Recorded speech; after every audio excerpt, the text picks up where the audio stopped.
E, como vocês sabem, é um parceiro, mais que parceiro da FENICAFÉ. Obrigado, André. Boa palestra. Obrigado, Fernando. Boa tarde, gente. Renovados aí com café. Então, vamos começar a minha e depois o Elzímio, em seguida, a gente finaliza o dia. Primeiro, agradecer aí mais uma participação de todos aqui na FENICAFÉ.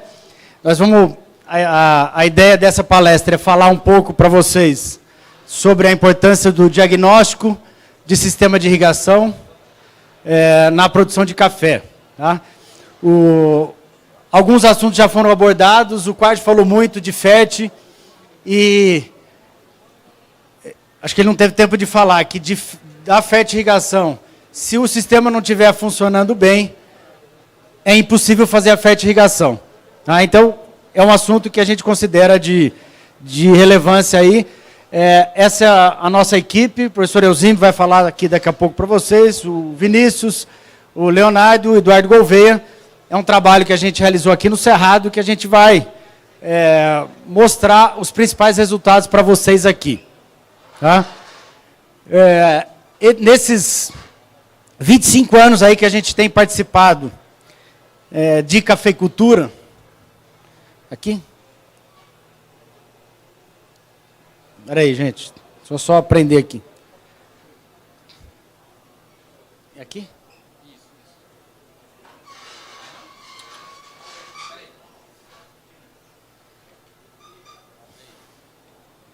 Agora sim. Então, desde que a gente formou lá na Exalc, a gente tem publicado aí alguns materiais sobre irrigação de café, só para relembrar os senhores, isso aqui na verdade é um breve histórico de tudo que foi feito aqui, e muito disso foi lançado aqui na FENICAFÉ, desde livros, boletins, e retrata um pouco parte dessa história da cafeicultura irrigada.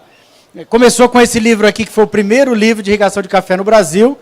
Meu pai está aqui, junto com o Santinato, que deve estar aí. Santinato está aí? Fugiu, né, Santinato? Daqui a pouco ele desce. Está aí também. E esse livro esgotou em 96 e a gente republicou ele, fez a segunda edição. Tinha 5.000 hectares de café, hoje, depois que esse aqui foi publicado, mais de 250 mil e hoje mais de 300 mil hectares irrigados. Tá? E com isso a gente avaliou vários tipos de sistema de irrigação, desde gotejamento, também já teve 2 edições, aspersão em malha, pivô central e assim por diante. Nesses 25 anos, a gente ainda tem muita dúvida. Tá? Então, essas dúvidas, algumas delas a gente conseguiu sanar aqui nesse auditório aqui, e algumas delas a gente ainda não consegue responder. Qual que é o melhor sistema de irrigação para café? Isso aqui não é só nós, pesquisadores e consultores. Até a mídia às vezes pergunta, né? O pivô consome muita água? A irrigação prejudica a qualidade? Gotejamento enterrado é bom? Fertirrigação reduz a produtividade? Então, isso aqui é até a palestra do Quad. Muita gente fala, eu não fertirrigo mais café. Por que você não fertirriga? Não, porque isso aqui reduz a produtividade. Então, tudo isso é relacionado ao que a gente vai falar aqui para vocês. É possível sincronizar a florada com déficit hídrico? Nós temos água para irrigar? Qual que é o método de manejo mais adequado? Método de irrigação e de manejo mais adequado? Algumas coisas já foram faladas. Quanto custa irrigar? É viável armazenar água na propriedade? Então, um monte de pergunta que surge, que a gente, de alguma forma, com a ajuda dos consultores, dos pesquisadores e principalmente dos produtores, a gente tem tentado responder. O Everardo já falou um pouquinho sobre isso, só para a gente iniciar a apresentação dessa palestra, que para ter sucesso na cafeicultura irrigada, a gente precisa de uma série de coisas aí. E o que a gente tem visto no campo, é que os produtores, às vezes, estão esquecendo algumas coisas aí básicas. Então, o que a gente gostaria de passar para os senhores hoje é voltar um pouco para a parte básica de projeto, de equipamento, de montagem, de manejo, de manutenção e, obviamente, se necessário, uma consultoria. Tá? Se algum desses pilares cair, a cafeicultura irrigada não vai ter o sucesso que a gente gostaria que tivesse. Tá? O pedido para essa palestra foi apresentar os principais resultados de um projeto que teve envolvimento do Sebrae do Campo, da empresa nossa de consultoria C3, da Uniub, da UFO, professor Eusímio, região do Cerrado Mineiro, financiado pelos produtores rurais e pelo Sebrae. Então, projetos do Sebrae Tech, parte do investimento é feito pelo Sebrae, depende do ano, às vezes o Sebrae investe 70%, 80%, nesse caso, nesse ano foi 50%, e os produtores outros 50%. Essa demanda sempre vem da produção, não é uma demanda de nós, pesquisadores, isso aí é o produtor que chega no Sebrae e fala, preciso fazer isso. Então, em cima desse trabalho, a gente tentou fazer um diagnóstico tecnológico para saber de tudo que está sendo feito em 20 propriedades de café irrigado no Triângulo Mineiro e Alto Paranaíba, que é considerada a região de mais alto nível tecnológico de irrigação de café no Brasil. Tá? De gotejamento. Ah, não, mas o oeste da Bahia, lá do Zé, é legal? É, pivô, 95%. Isso aqui foi feito em gotejamento. Mas a gente já tem feito alguns trabalhos aqui com a nossa equipe de avaliação também de áreas com pivô central. Então, a ideia desse diagnóstico é saber, cada milímetro que eu estou jogando, se ele efetivamente está transformando isso em quilo de café, em qual qualidade e quanto que eu estou gastando com relação a isso. A chamada pegada hídrica. Então, essa é a ideia. E para que a gente consiga, nesse diagnóstico, ranquear esses produtores, para saber se o produtor está eficiente, está mais ou menos eficiente, ou se ele está ineficiente. E o que a gente pode fazer, isso aí já é a segunda etapa do projeto, para melhorar esses sistemas, e aí fazer com que essa ferramenta que é a irrigação repercuta em ganhos essenciais para esses produtores. Aqui está o nome das fazendas, é a última vez que vocês vão ouvir isso, que depois nem eu nem o Eusímio vão falar de nome de fazenda. Mas a gente tem que agradecer a todos esses produtores que acreditaram nesse projeto, abriram suas fazendas, participaram desse estudo, e também aos consultores do Educampo. Começou a Elisa, depois o Roguinho, o Rodrigo, Caio e o Gabriel. Sem a ação desses técnicos de campo, seria impossível fazer essa avaliação. Tá? A gente fala muito disso, que é um problema em praticamente todas as regiões, que é o problema da água. Né? Então, a gente vai ter água. O professor Evaristo foi muito feliz quando ele falou do benefício que o produtor rural tem para esse país, que é o benefício ambiental, né? Que 35% das áreas aqui em Minas são preservadas. Mas ainda, quando a gente fala em água, isso é um assunto polêmico, de fazer uma represa, de fazer uma PCH, de fazer um canal, e isso é muito complicado, porque o meio ambiente não deixa. Licenciamento ambiental e outorga e assim por diante. Então, qual que é o cenário? O cenário, dependendo da região, a chuva que a gente tem, sempre maior que a evapotranspiração, mas nunca vai ser suficiente para produzir café, nem na região mais favorável que a gente tem, que é a sul de Minas. Tá? Sempre vai faltar um pouquinho de água. Ah, todo ano? Não todo ano. Mas sempre vai ter um pouquinho de falta. E em alguns anos é muito mais problemático, que a evapotranspiração ou se iguala à precipitação, mas aí vai faltar água em fases fenológicas importantes. Quando não tem água suficiente na propriedade, seja ela de água superficial ou subterrânea, o que eu posso fazer?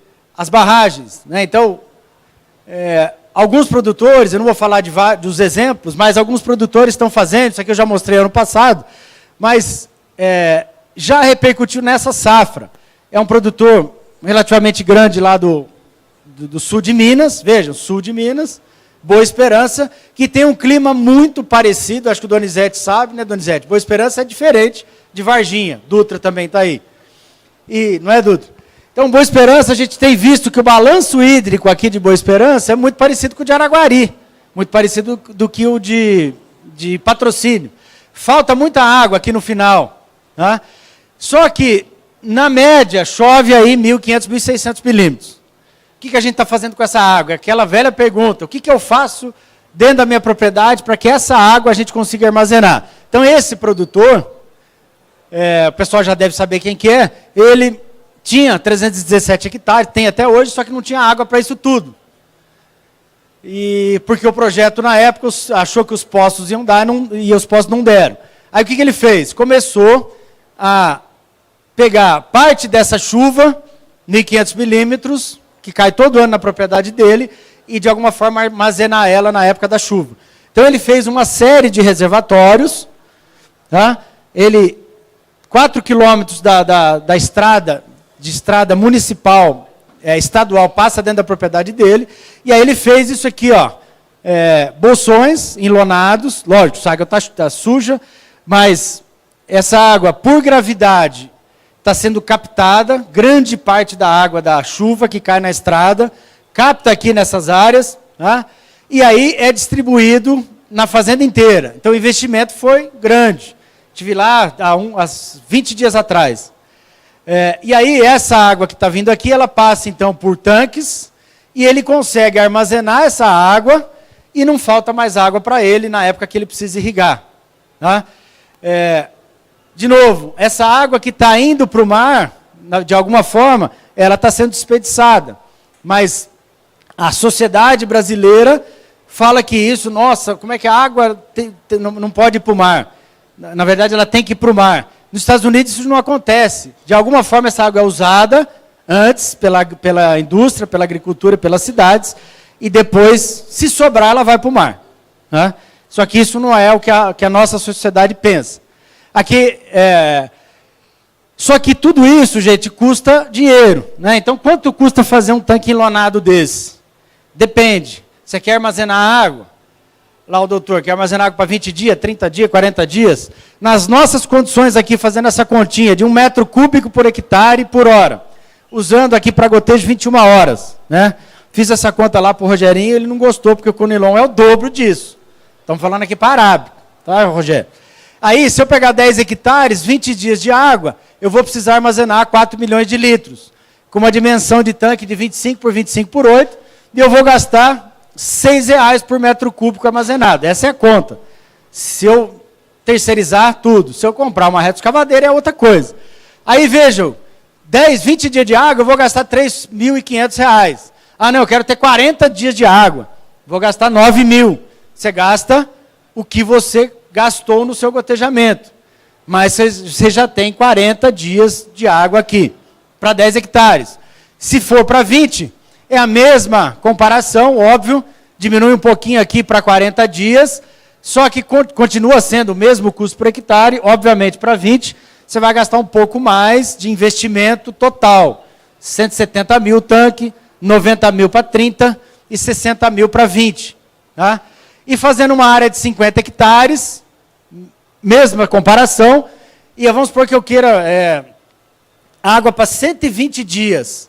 Então veja que água para 120 dias eu vou gastar R$17.500 por hectare, 2 vezes o meu sistema de irrigação por gotejamento, tá? E quase R$1 milhão para isso. Ah, mas isso é um absurdo, como é que eu vou fazer aí volume armazenado de 126 milhões de litros?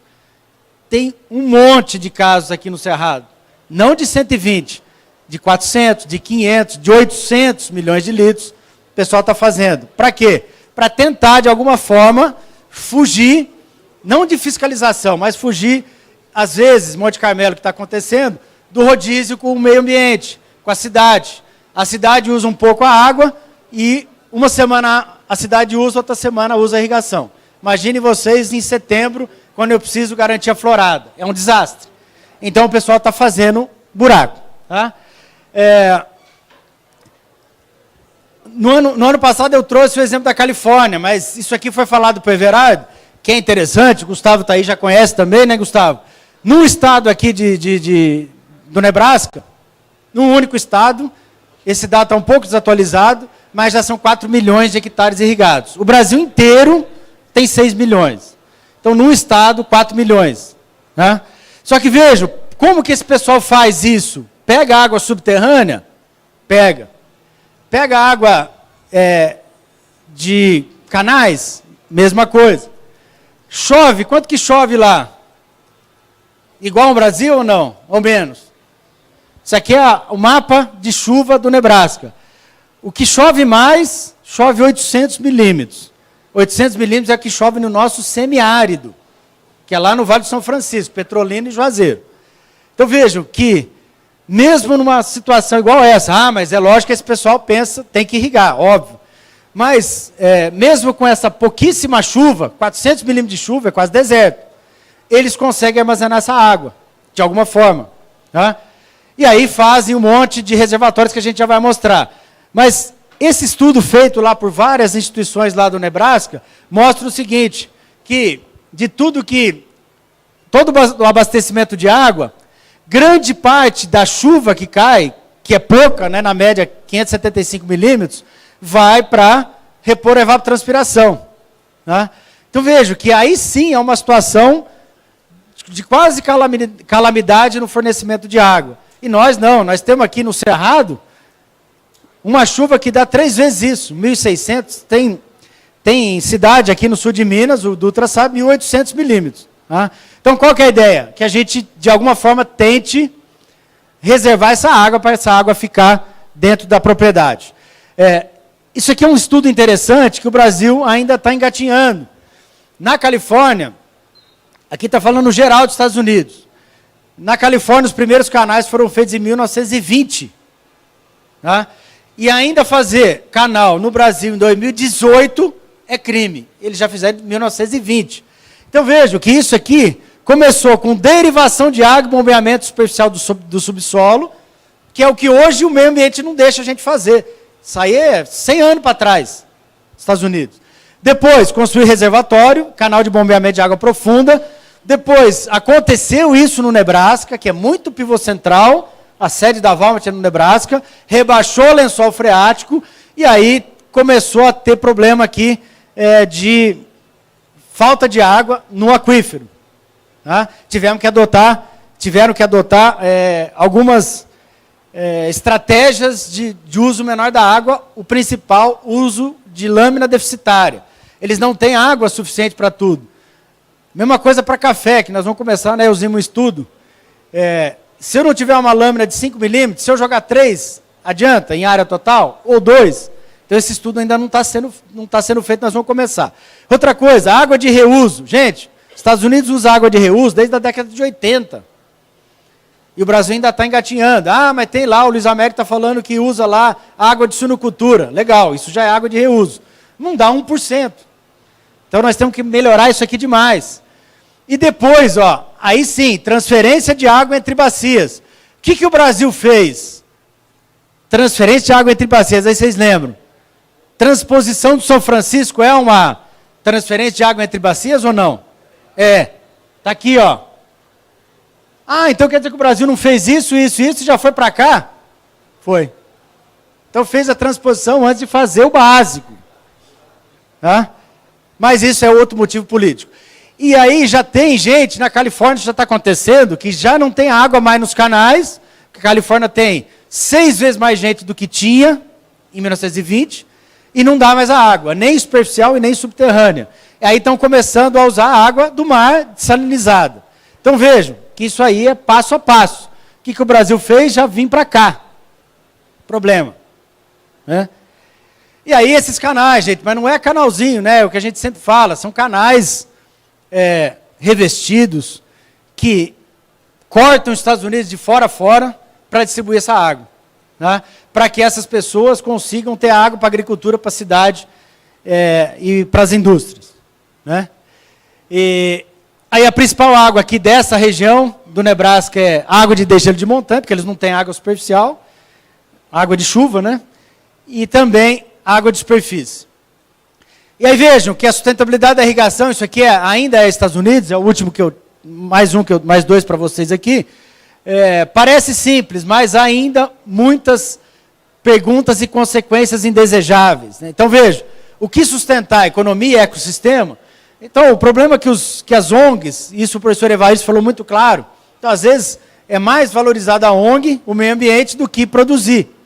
Né? Como que eu vou sustentar esse consumo a montante e a jusante? Como que eu vou ligar o consumo no meio rural com as cidades? O que fazer com água de subsolo? Foi falado também de manhã, a gente explora praticamente nada de água de subsolo no Brasil. como decidir sobre o prazo de gestão, equilibrar direito da propriedade, definir gerenciamento adaptável, isso aqui já foi muito falado aqui, e a gente precisa de uma abordagem mais sistemática. Então, veja, os Estados Unidos usava sistemas de irrigação mais, com menos uniformidade. Nós vamos voltar a falar disso, eficiência.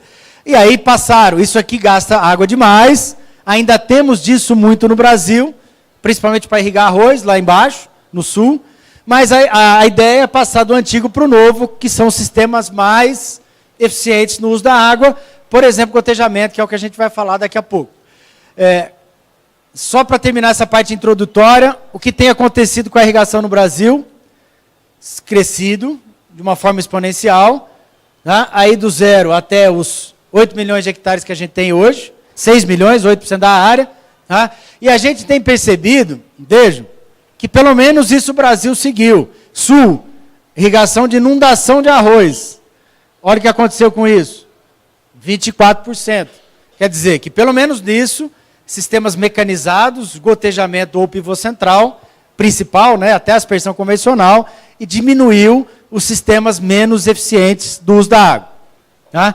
E aí essa é a curva de áreas irrigadas no Brasil. Chegou no ápice em 2013, o incremento anual da área irrigada chegou a 6%. Tá? E depois caiu com a crise, principalmente da soja, aqui 13, 14, e agora que começa a subir de novo. Tá? É aquele estudo que a gente já falou aqui, dos 6 milhões de hectares irrigados que a gente tem, nós conseguimos passar para 60 milhões, né, se o meio ambiente nos deixar. Né? E aí, isso aqui, já que eu não ia colocar isso, mas eu estou aproveitando a palestra do professor Evaristo, que é mostrar para a sociedade, e preocupou o que alguém falou ontem, eu não lembro quem que foi, acho que foi o Everardo, que a filha dele olhou lá um pivô central e uma queimada, olha o que está acabando com o meio ambiente. Então, isso que as nossas crianças estão aprendendo nas escolas. Isso que a minha filha, a Malu, aprende. Eu olhei o livro dela e falei, é um absurdo o que está falando. Que a agricultura gasta 70% da água. Isso é a maior mentira. E aí nós fizemos, junto com a ANA, Agência Nacional de Águas, com o Instituto de Sustentabilidade Agronélia e a Uniub, e a CAPES, nós fizemos uma cartilha para as escolas. Tá? Ela está, se alguém depois quiser, nas escolas das suas cidades, nós fizemos isso, pelas tramas da cidadania, os recursos hídricos em nossas mãos. De uma forma, lógico, que científica, mas na linguagem das crianças. Tá? E aí, isso aqui já está na escola no Marista da minha filha lá, porque não vai aprender besteira. Como um monte de criança está aprendendo. E aí vai falar que o agricultor é criminoso. Tá? E depois eu tenho isso aqui até em PDF. Nós não temos muitas dessas ainda, porque já foi para as escolas de Uberaba, mas a ideia, na segunda etapa, é que a gente distribua isso nas escolas, começando pelas públicas. Tá? E aí falar também, se a gente não tem essa água toda que a gente falou, quais as estratégias que a gente tem para um uso mais racional. Então aqui, vou colocar 2 experimentos que a gente tem no campo experimental da ACA. Tá? Esse aqui primeiro, com 5 anos, que é um uso de água magnetizada. Então, primeiro, agradecer as empresas que nos ajudam no nosso campo experimental. Sem elas, seria difícil manter um campo experimental. A gente já tem experimentos com até 8 safras. Tá? E esse experimento é o seguinte, usando aqui um imã da Silocimol, a gente colocou, bem simples os tratamentos, 100% da água sem tratamento, jogando a água de uma forma total e magnetizando a água. Aí jogando metade da água e 100% da água normal. Quer dizer, será que com metade da água vai produzir? Aí, em 5 safras, veja o que a gente conseguiu. Água sem tratar, 42 sacas. Com metade da água magnetizada, subiu para 51. Ah, mas eu experimento com ruas pequenas? Sim, mas é uma sinalização interessante para nós.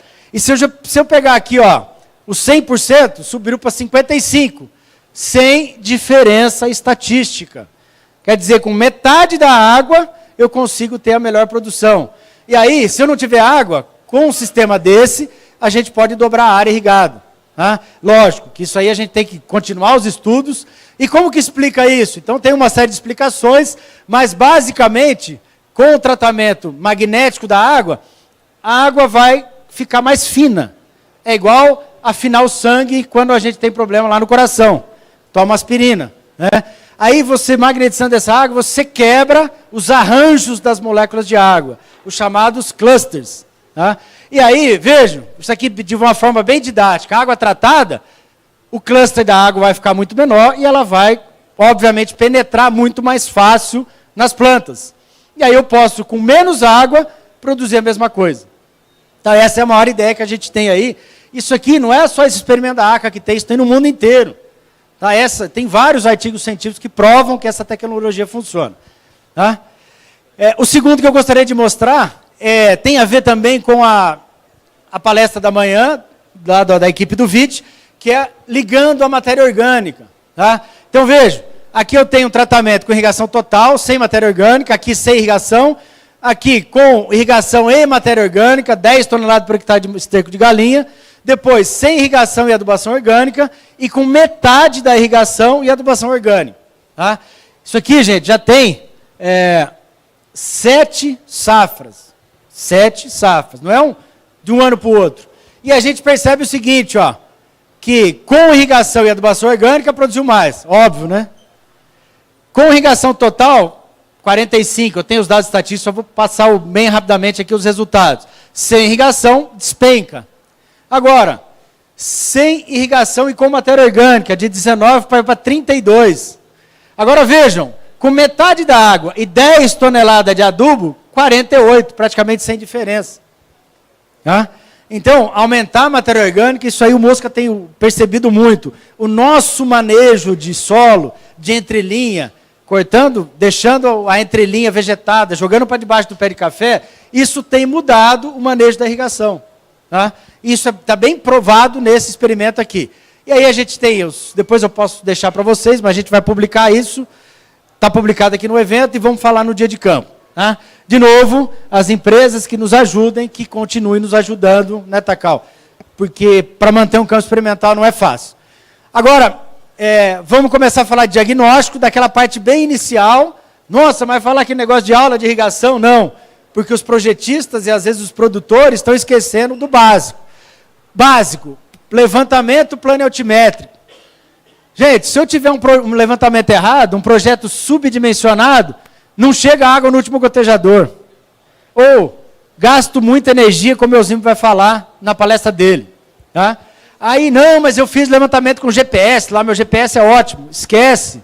Ou, às vezes, com o drone. Olha que legal, coloca um drone lá. Colocou o drone, uma câmera mais ou menos, você se ferra depois no seu projeto. Então, cuidado com esses levantamentos, que são muito baratos e não permitem que você faça um bom projeto depois. Tá? Segundo, característica físico-hídrica do solo. O menino da AgroSmart falou isso muito claro. Para irrigar, gente, nós temos que analisar quanto que o meu solo cabe de água, o máximo, o mínimo e a média. Porque no solo arenoso é muito diferente de um solo argiloso. Uma curva completa a gente fez nessas 20 propriedades, custa R$800. Nossa, R$800? Aí o cara gasta lá 9 a 10 mil por hectare e não gasta R$800 para fazer uma curva. Tá? De novo, básico. Tá? Nós fizemos isso nos 20, curva de retenção e tensiometria, e aí, isso aqui não dá para enxergar direito, mas cada propriedade é muito diferente uma da outra, embora estejam todas elas na mesma região geográfica. Tá? E em cima disso, a gente ligou, aí sim, a curva de retenção, medindo o potencial aqui no tensiômetro, com a quantidade de água que ele tem no solo. Por quê? O que é muito comum no campo? Mete tensiômetro lá. Aí o tensiômetro deu 0,8, 0,9. E aí a pessoa vai lá, mede. Qual que é a quantidade de água? Depende do tipo de solo. Quando que eu vou saber se é certinho? Com a curva de retenção. Isso é básico. Tá? Outra coisa, água, quantidade. Gente, isso aqui é uma coisa séria. E um monte de... Tem vários colegas aqui produtores que estão com isso muito claro na cabeça. A gente chega na propriedade, fala assim, ó, tem 50 hectares aqui, vou fazer mais 100. Falou, mas você tem água para isso? Não, tem água para isso. E a gente já teve casos nesse ano que o produtor teve que desistir de aumentar porque não tinha água. Então, como que a gente tem que fazer isso? Obviamente, medir com mecanismos, com equipamentos próprios para medir essa vazão, em várias épocas do ano, para saber se tem ou não água na propriedade. Em alguns casos, quanto que custa isso? Depende. Às vezes a fazenda é fácil medir a água, é tranquilo, não vai custar muita coisa. Mas em alguns casos, em fazendas maiores, nós temos que fazer um estudo hidrológico. Esse estudo hidrológico, fizemos agora 2, um na fazenda Pedregulho, na Ocoff, e agora na fazenda AC Café.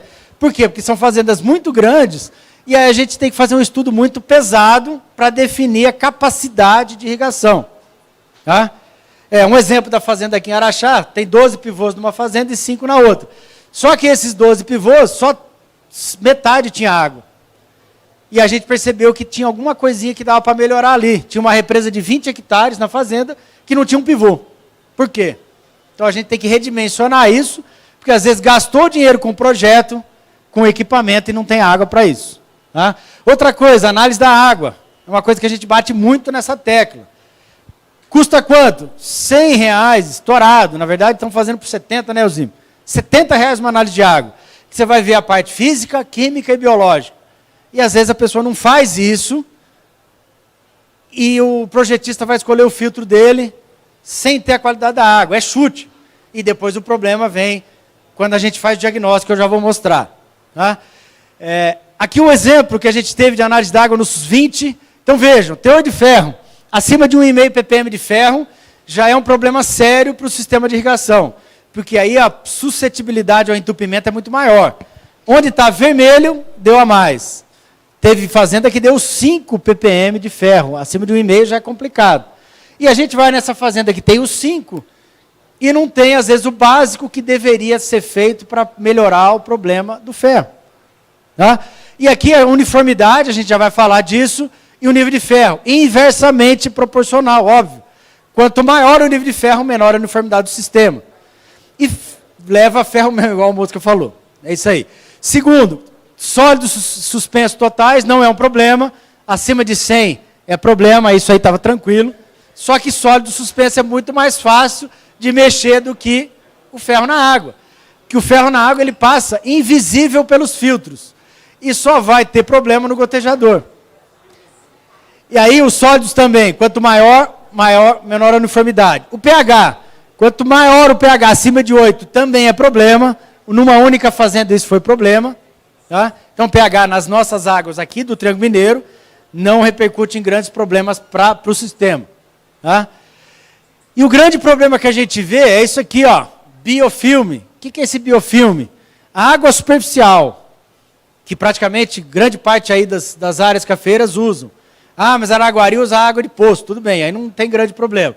Usou água superficial, que tem alga, que tem matéria orgânica, junto com o teor de ferro, você forma isso aqui dentro do tubo. Lógico, isso aqui é o extremo, né?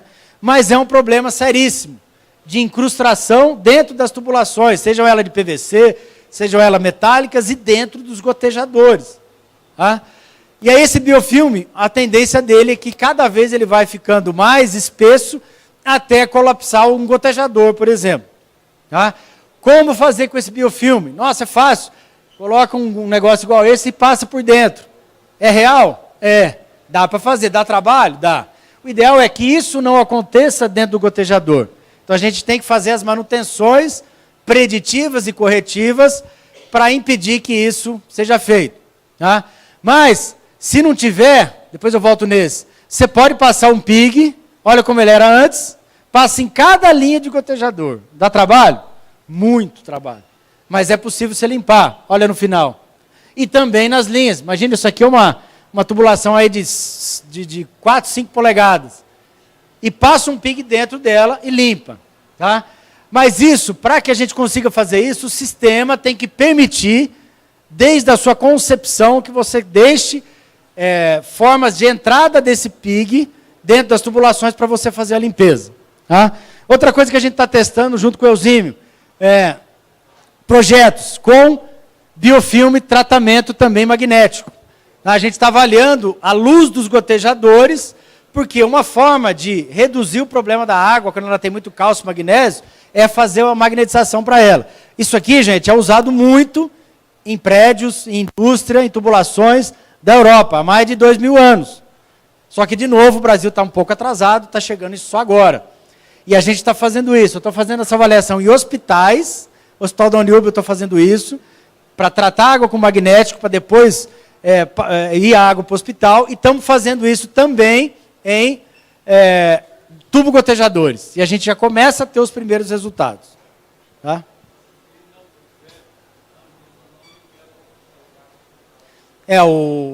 O doutor está falando que aí, se não fizer esse tratamento, a Anvisa nem libera o hospital. Aí a limpeza com PIG. Então vamos agora para os componentes aí do sistema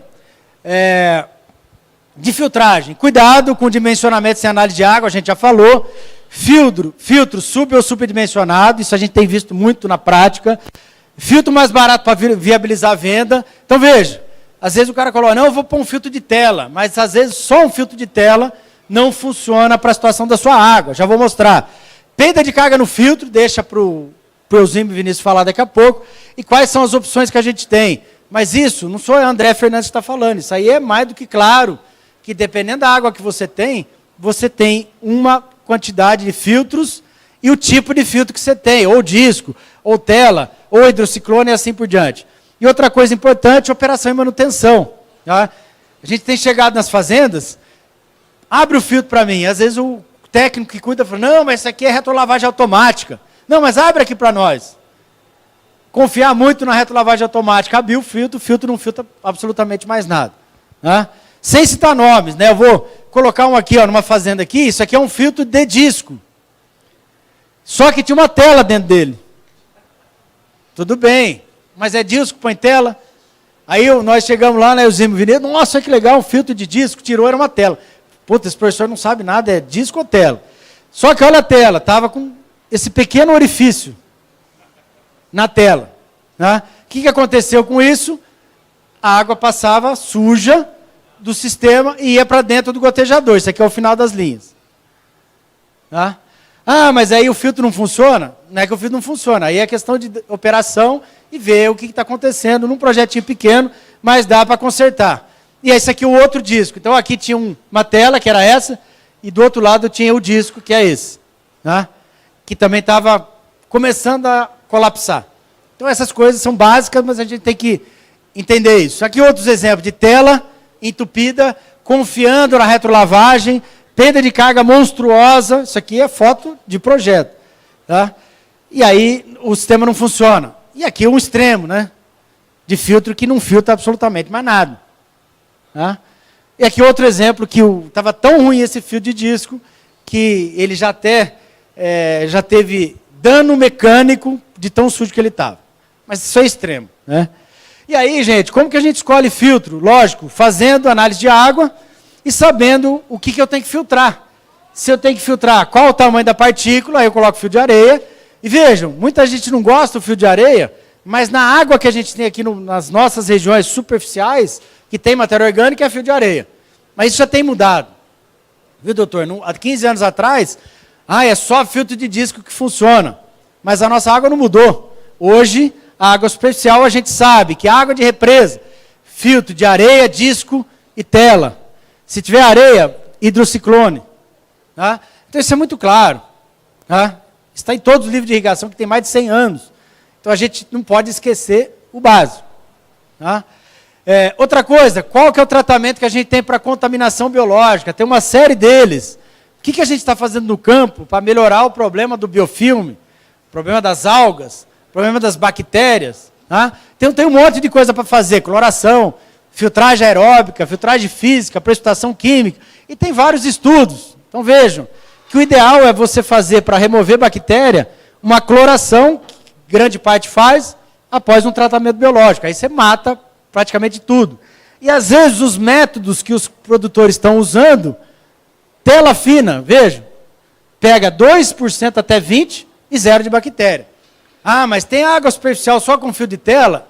Um monte de projeto. Tá? E aí quem vai sofrer o gotejamento lá no final. E vejam que isso aqui são algumas alternativas que o produtor tem quando ele tem um problema sério de ferro e manganês, por exemplo, que ele tem que fazer com que esse ferro e manganês eles se transformem quimicamente, que eles oxidem, e depois da oxidação, aí sim, oxidação se faz com aeração, igual essa cascata, ou cloração, ou às vezes os dois. Tá? a gente já viu que mesmo alguns aqui em Monte Carmelo, que tem os dois, ainda sobra um pouco de água com ferro lá no final do gotejador. Tá? Mas isso aqui, às vezes, não é interessante para as empresas de irrigação, sem criticar nenhuma, mas quem faz isso aqui é o produtor. Isso não está incluso nos 7 a 8 mil reais do sistema dele. E às vezes a empresa não fala, não, o cara vai gastar uns 30 mil nessa cascata. Mas se eu falar que tem que pôr cascata, o cara não vai fazer o projeto.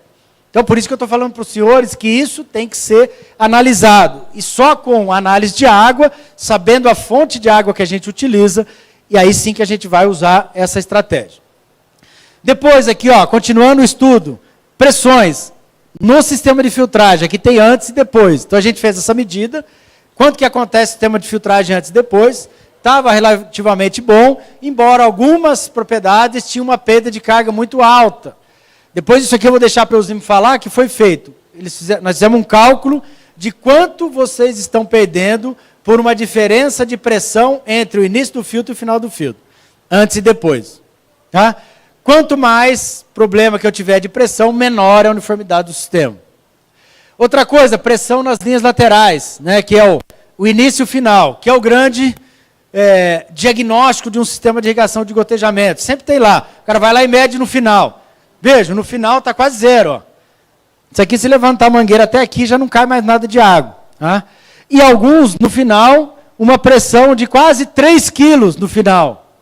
Gente, uma pressão de 3 quilos, de 30 metros coluna de água no final do gotejamento, vocês vão ver quanto de energia que vocês estão jogando fora no projeto de irrigação de vocês. Tá? Então, isso vai ser falado pelo Eusímio daqui a pouco. Outra coisa, lâmina de projeto. Isso aqui é muito legal também, a gente tem que trabalhar com isso. Quanto que eu tenho que jogar? Isso aí é a equipe do Everardo que mapeou isso aqui tudo. É lógico que se eu for fazer um projeto lá para a região do Donizete, eu vou colocar uma... Lá chove 1.500 milímetros, só que evapotranspira 920. Ou seja, eu tenho uma contribuição muito grande da chuva e a evapotranspiração 975 da cultura. Aí uma lâmina no gotejamento de 1,4. Tá? Se eu vier aqui para Araguari, aí muda o cenário. Apesar da chuva ser praticamente igual, só 100 milímetros a menos, né? Aí a evapotranspiração da cultura já aumenta, a lâmina dobra. E óbvio, se eu for na região do Marquinhos, do Zé do Espírito Santo, Cocos, São Desidério, Luiz Eduardo, Barreiras, aí já vai para uma lâmina de 3,7. Tá? Então isso já está mapeado. Quanto de água você tem que jogar? Aí os métodos de manejo, depois você vai manejar essas lâminas. Tá?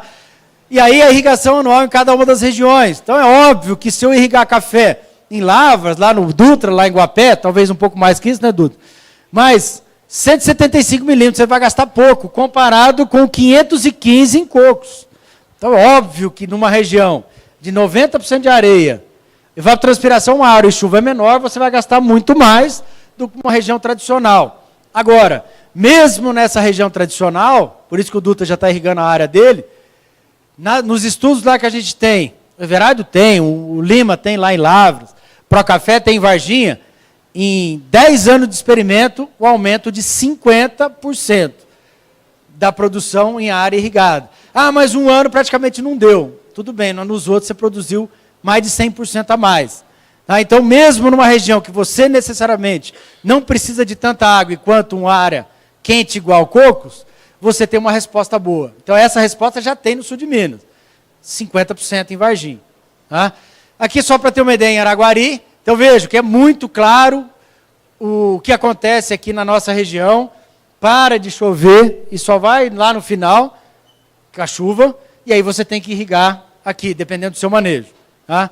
E aqui em Cocos, obviamente, você tem que irrigar muito mais, que chove muito no começo e no final e nada no meio. Tá? Outra coisa, emissores. Então a gente já tem, como o Everardo falou, um monte de tipo de emissores diferentes, tecnológicos.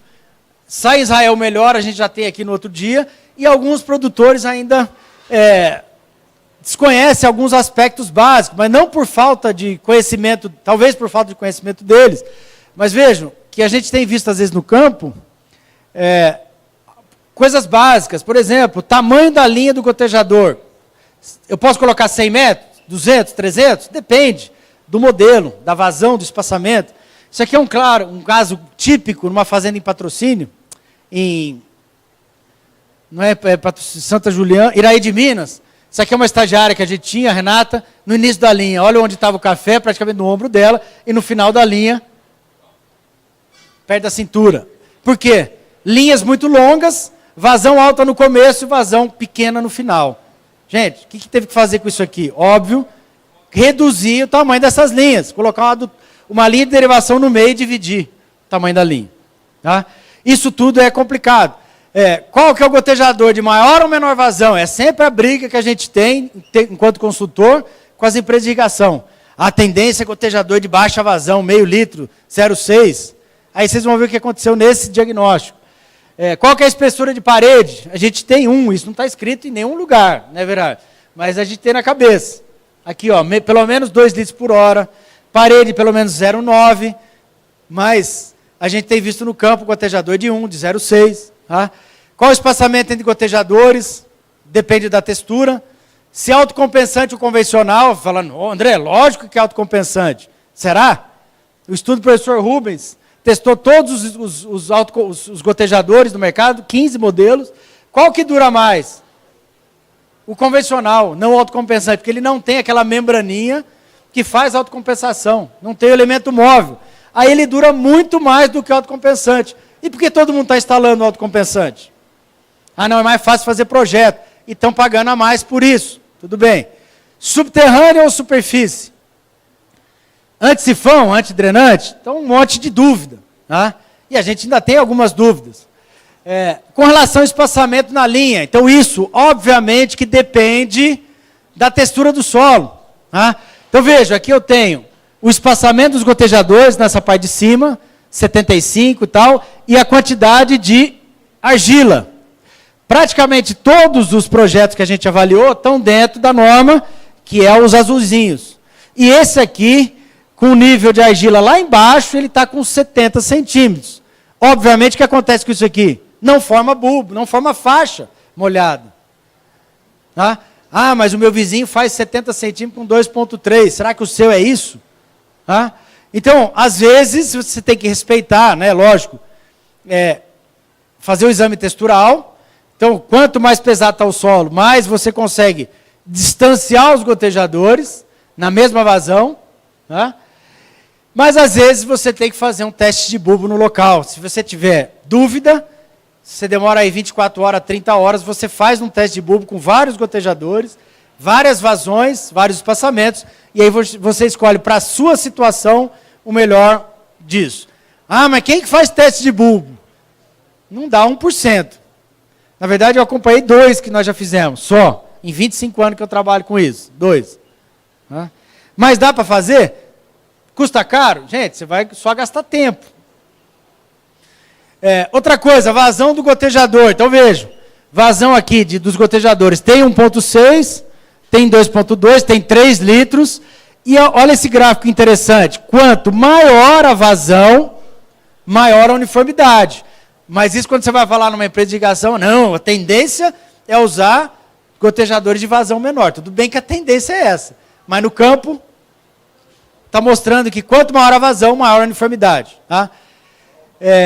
Aqui, só um deles não foi autocompensante, foi esse aqui, o resto todos autocompensantes. De novo, se é tão bom o não autocompensante que ele dura mais, por quê? Em 19 fazendas usou autocompensante. Ele tem uma série de vantagens, mas em termos de durabilidade não. Mas a gente vai ver que, se for a boa escolha de vazão de espaçamento, você consegue altas uniformidades. Tá? Aqui a vazão média do gotejador. André, por que você colocou as duas? Nominal e média. Gente, isso aqui é a vazão de projeto.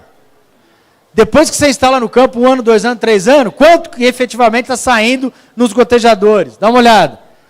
Aqui, ó, de 1,6 baixou para 1,27, assim por diante. Então, nenhum bateu com a vazão de projeto. E quais foram as diferenças? Mas ele dá diferença para menos ou para mais? Depende. Alguns 0,33 litros a mais, outros 0,33 litros a menos. Depende. Do tempo de vida, da qualidade da água e tudo. Mas veja que olha essas variações. Então, se esse gotejador era 1 litro por hora, está com 0,32 a menos. Tá? Então, cuidado com isso.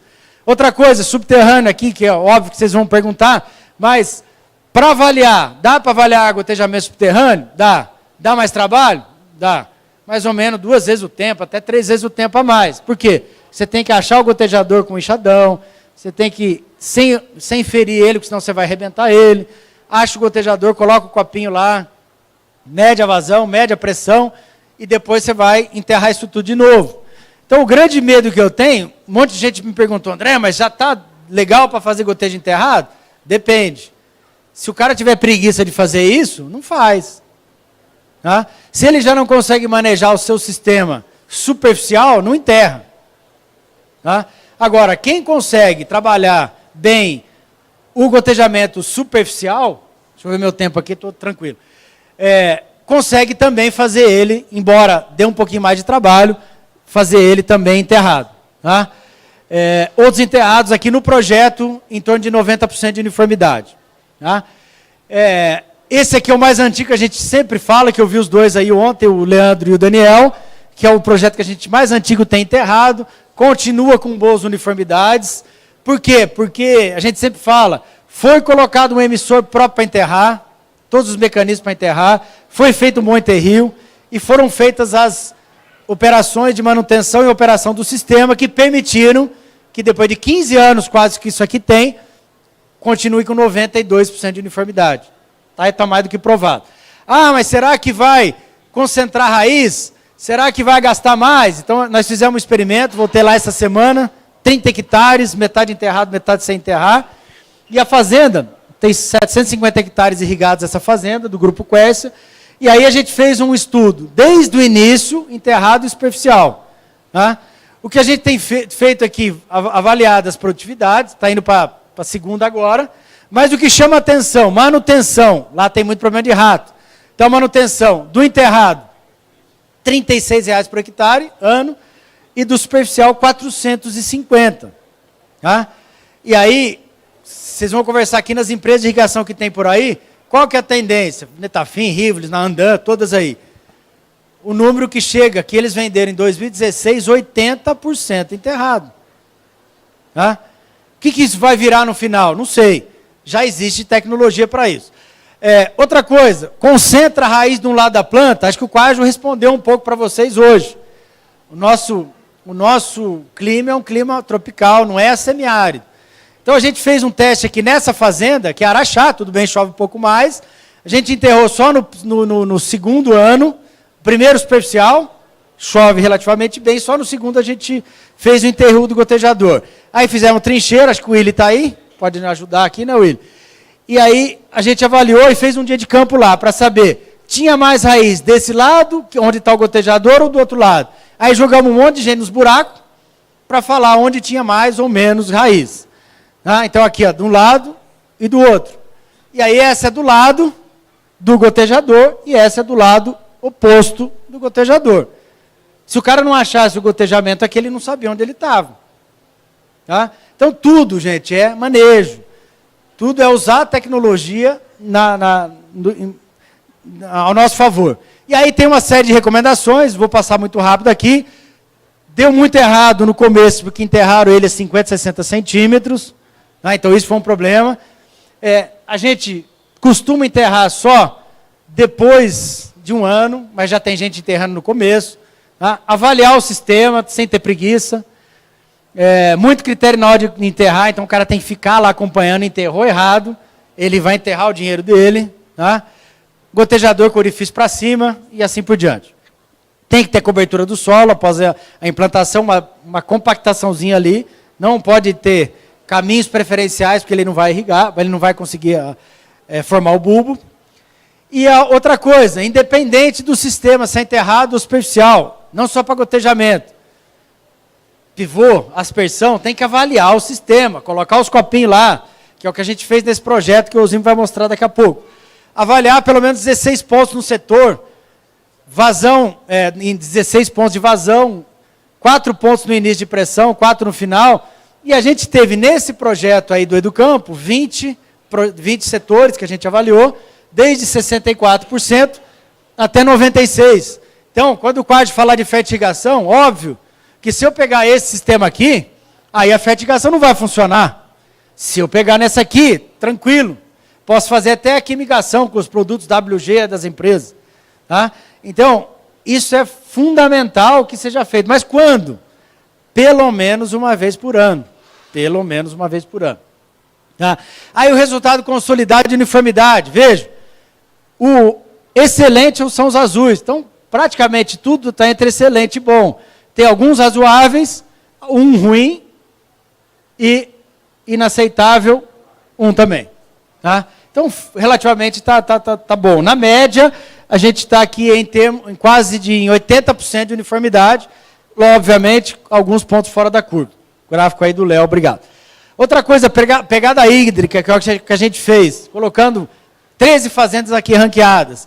Quanto que se custou, né? Quanto que se produziu de café e quanto que se usou de água. Ó, quilo de café para cada milímetro irrigado. Então, veja, esse aqui usou quanto de água para produzir comparado com esse. Então, a gente já tem isso tudo ranqueado. Quem é mais eficiente no uso da água? Tá? A gente vai publicar depois um boletim que vai passar isso para vocês, óbvio, sem os trabalhos aí, o nome das fazendas. Outra coisa, lâmina bruta de irrigação com eficiência do uso da água. Tá? Menor a lâmina, bruta aqui está 500 milímetros, tem maior eficiência do uso da água, sem jogar água fora. Tá? Outra coisa de manejo, muito rapidamente falar de manejo, assustou esse dado, viu, Everardo? Em 20 propriedades que a gente avaliou, muito ainda no achismo. Então, 70% ainda não tem uma estratégia correta de manejo da irrigação. Ah, mas aí eu vou usar um sistema, igual a Everardo falou muito, eu vou gastar lá, quantos reais por hectare? Gente, uso mais simples. Isso aqui é uma foto, a Everardo deve lembrar disso, aqui é no 1900, antes da Fenicafé. Isso aqui é um amigão meu, formado comigo na Exalc, deve estar aí, ou chega amanhã, e isso aqui é um ex-aluno meu, da engenharia agrícola. Eles acabaram de instalar um sistema de irrigação em 1997. E aí pegaram o caminhão deles e foram embora. Aí, o que aconteceu depois que eles foram embora? O gerente da fazenda e o dono, um ficou olhando para o outro e falou, o que eu faço? Que hora que eu ligo? Ficou louco. Só que isso aqui ainda acontece. Isso aqui tudo bem que tem 20 anos, mas acontece até hoje. Tá? E aí, o Mosca perguntou isso, André, mas quanto que eu jogo de água num pé de café ou laranja? O ideal é isso aqui, moço. Você pega, coloca ele dentro de um lisímetro de pesagem, e aí você tem quanto que está perdendo de água por evaporação e por transpiração, perdeu 4,78 milímetros. Aí você vem no seu sistema de irrigação e joga 4,78 milímetros. Perfeito. Agora, quem que vai fazer isso na propriedade? Então, as pesquisas são feitas assim. E como que a gente tem feito na prática? A gente colocou em cada uma das fazendas, mérito aqui do professor Eusímio, não vai dar tempo dele falar, nós temos uma planilha em Excel para o produtor colocar lá, a fazer o manejo da irrigação muito tranquilo, com a curva de retenção, medindo.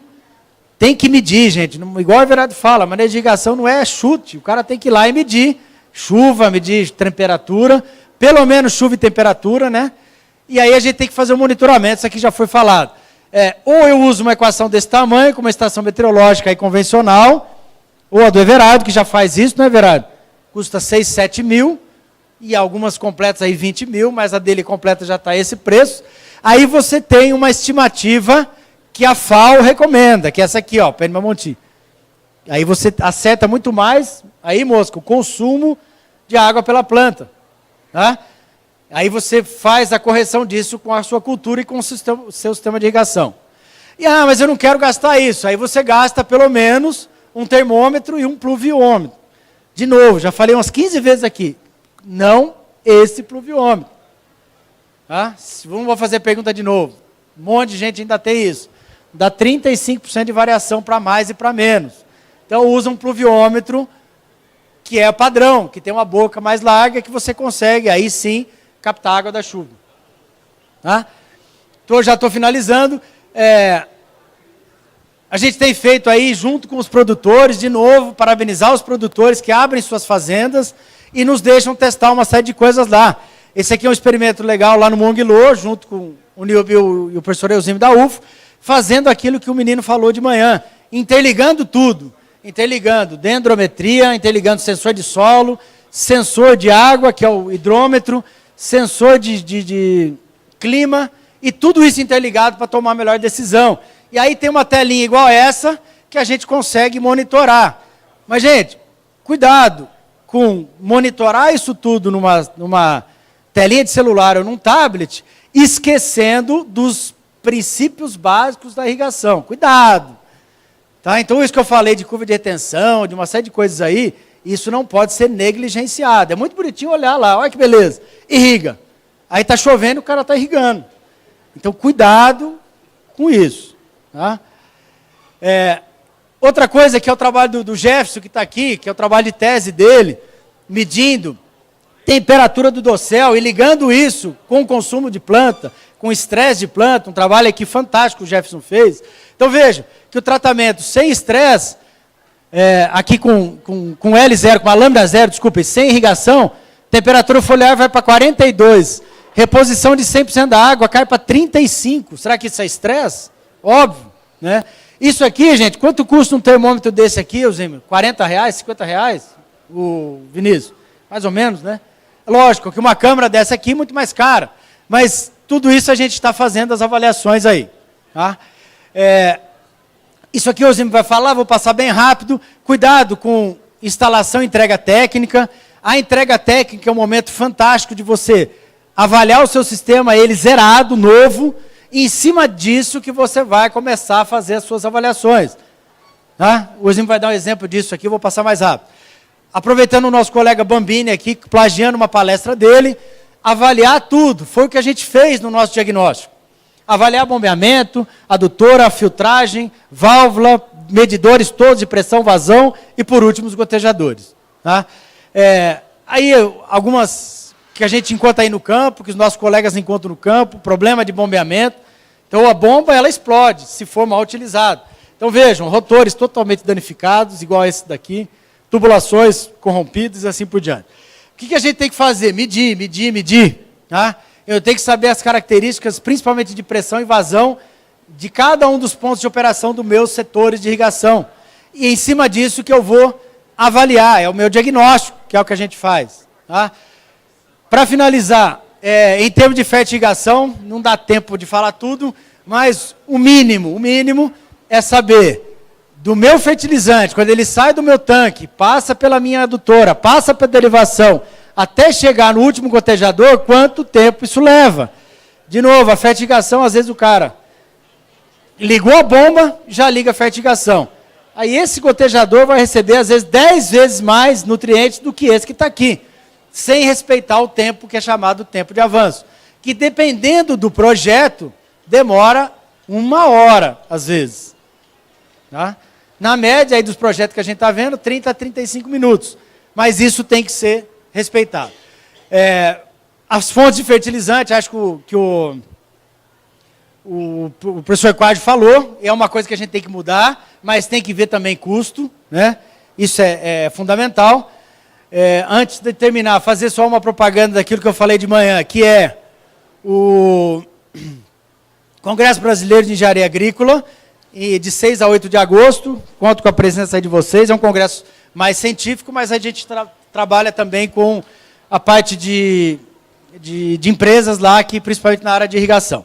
Agora, um momento, já que o Everardo colocou na palestra dele, o momento autoajuda, né? Então nós vamos colocar um também. Ó. Então eu gosto muito do que o professor Cortella fala. Então, quando estamos satisfeitos, nos acomodamos. Nos rendemos à sedução e repouso e nos imobilizamos. É a insatisfação que nos move. Então, cada um de vocês que está aqui hoje nessa palestra, vocês estão insatisfeitos com alguma coisa. Então, a gente faz essa analogia até com a música, né? Ó, quando estamos insatisfeitos, criamos, inovamos, refazemos, modificamos e assim vamos nos construindo, que é o que a gente fala de insatisfação positiva, né? Então, está sempre querendo novidade. Aí é o exemplo que eu fiz lá no Congresso de Café, que é o seguinte, você quer ser, isso não está gravado não, né? Corta aí. Você quer ser o Zeca Pagodinho, que a música dele é Deixa a Vida Me Levar, ou você quer ser o Rolling Stones? Alguém já viu qual que é a música mais famosa do Rolling Stones? Qual que é, Dutra? I can get no satisfaction. Então eu não quero ter satisfação. Aí, comparem. O Rolling Stones, lá que é o cara lá, o Mick Jagger. Quantos anos esse cara tem? 70 e poucos anos. Faz 50 anos que ele tem esse grupo.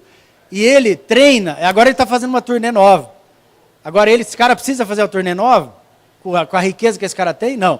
Mas para fazer a turnê nova, ele ficou 2 meses se preparando. Gente, um cara desse vai precisar se preparar para quê? E aí, você vê o show do Mick Jagger, o cara pula no palco igual uma criança de 10 anos. Ele tem 70, quase 80. Então é aquele negócio. Cada um de vocês se preparar para isso, para insatisfação positiva. E aí, para finalizar, uma homenagem a quem faz isso.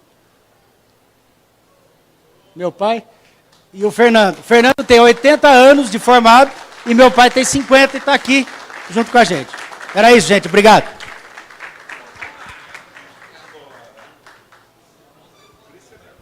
E quem torce para o Guarani também está aí.